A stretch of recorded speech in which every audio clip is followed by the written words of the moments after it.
We dismiss history at our peril. Liberty Nation Radio with Mark Angelides.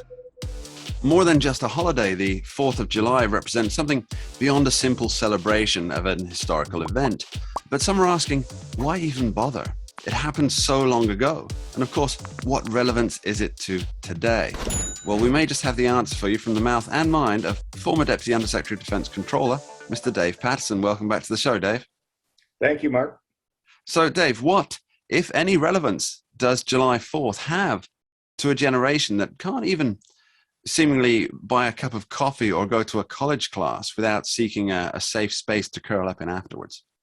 Well, I think the relevance is the fact that it is an enduring document, and the ideals that it puts forth are truths that will last for the ages. I mean, these aren't things that are transient.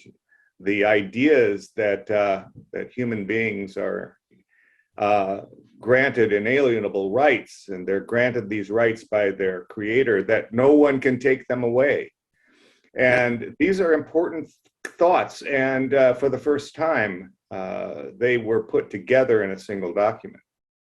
Yeah, I think a part of the pushback against it from this generation snowflakes, it's been termed, is that they don't believe that there are inalienable rights, and they don't believe that they're rights from a creator. They believe that, as with race and gender, they're mere societal constructs. How do you respond to that? Well, you're simply wrong. I mean, they not me. Yeah, well, not you, of course, Mark, but they are. I mean, it's at what point there has to be some truth. There has to be some standard by which you judge everything else. And these truths that were written down and voiced so eloquently, I stand as a standard, a baseline from which we should judge all the things that we do. I think that this is a problem, you see, with the current way of thinking. If you have no such standard, then all standards are fine. Why can't I rob you? Why can't I kill people? Why can't I do what I want to do? What we're faced with, I think, is a generation that is absolutely fascinated and has adopted the magic wine, which is, I want what I want when I want it. Well, I'm sorry, that doesn't work in a society if you want it to work well.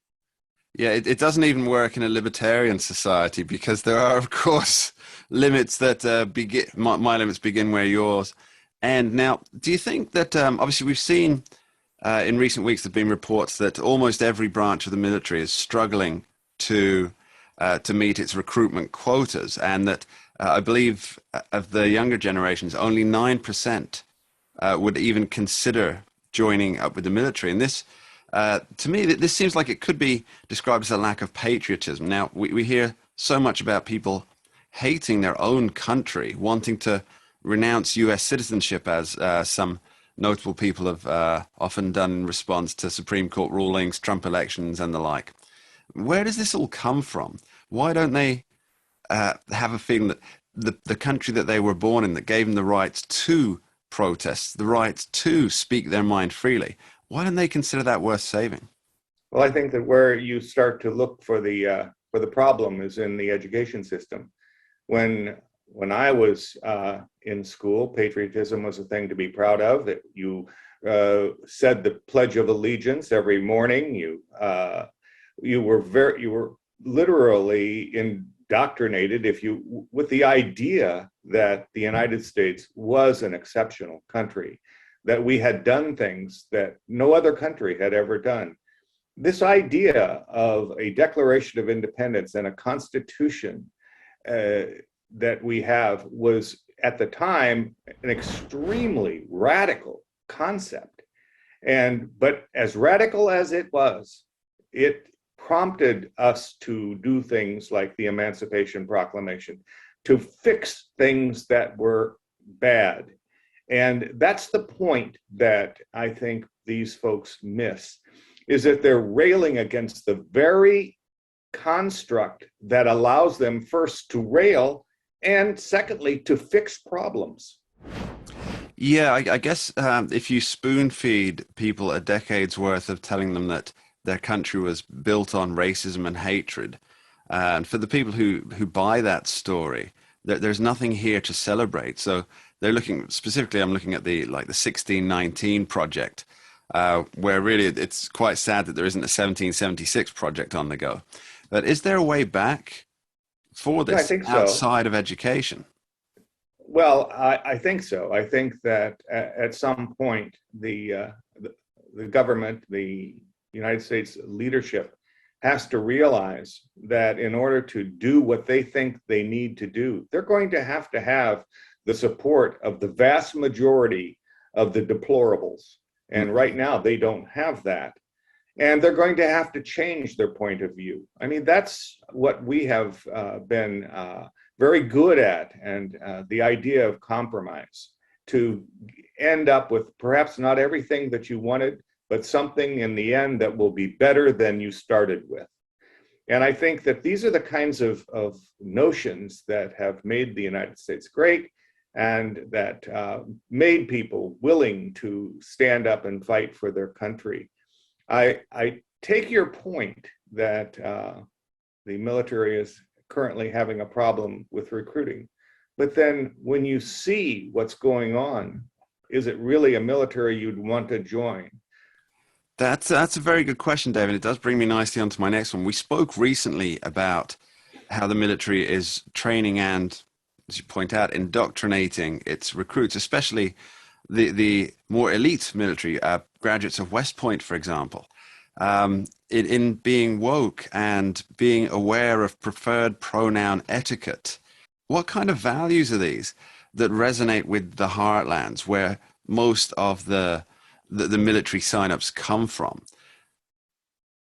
Well, it doesn't resonate. I mean, they think these people are fools. I mean, if you can't anatomically assess the evidence of whether you're a female or a male, then you've got a serious problem. And they recognize that. I mean, it's silly. I mean, it's not, there would be a time in our history when no one would even consider talking about that because it didn't make any sense. Well, it doesn't make any sense today, and people recognize that. I mean, people who are considering the military as a career, they're not fools. And they can see that this is just not the direction in which they think the country should go or the military should go. How do you think people are celebrating July 4th this weekend? Well, $300 million worth of fireworks, I think, for starters. And, in the heartland. And that's just at your house, Dave. That's just in my cul-de-sac. Fireworks are really expensive. I don't know if you know this, but my goodness. Yeah, I think that there's still this eagerness to celebrate the Declaration of Independence. And interestingly enough, it was the Declaration of Independence that George Washington was so keen on getting accomplished so that he could get it out to his troops to give them support and bolster their desire to keep going. And so he was really keen on getting this document to the troops. And now today, to have our military leadership back away from the very principles that it engenders, it's despicable behavior. If only school teachers were as keen as General George Washington. Dave Patterson, thank you ever so much. Thank you, Mark. Happy to be with you. After this short break, we're back talking liberty with Scott Cosenza. SCOTUS once again rocks the government's world. Don't go anywhere. We dismiss history at our peril. Liberty Nation Radio with Mark Angelides. We're doing it for real, really real. Liberty Nation. And Jeff Charles, contributor for LibertyNation.com. I think we're starting to make an impact. Liberty style, fight for freedom.